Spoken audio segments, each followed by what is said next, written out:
ভারতের ত্রিপুরার ডুম্বুর বাঁধ খুলে দেওয়ার পর বাংলাদেশের অংশে রাতারাতি ভয়াবহ বন্যার প্রকোপ শুরু হয়েছে। এই বন্যায় তলিয়ে গেছে দেশের অন্তত ৮টি জেলা। এখন পর্যন্ত অন্তত ৩০ লাখেরও বেশি মানুষ পানিবন্দী হয়ে পড়েছে বলে জানা গেছে সংবাদ মাধ্যমগুলো থেকে।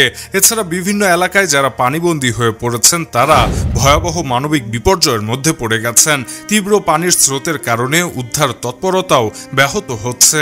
ইতিমধ্যে সেনাবাহিনী মাঠে নেমেছে, তবুও তীব্র স্রোতের কারণে উদ্ধার কার্যক্রম চালানো কঠিন হয়ে পড়েছে। খোঁজ নিয়ে জানা গেছে দেশের ৮টি জেলা অর্থাৎ সুনামগঞ্জ, মৌলভীবাজার, হবিগঞ্জ, ফেনী, চট্টগ্রাম, নোয়াখালী, কুমিল্লা ও খাগড়াছড়ি জেলা ইতিমধ্যে বন্যায় তলিয়ে গেছে।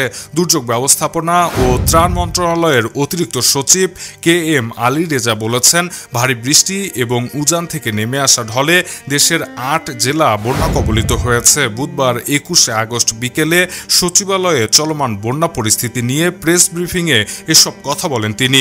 KM আলী রেজা বলেন, সুনামগঞ্জ, মৌলভীবাজার, হবিগঞ্জ, ফেনী, চট্টগ্রাম, নোয়াখালী, কুমিল্লা ও খাগড়াছড়ি জেলা বন্যা কবলিত হয়েছে।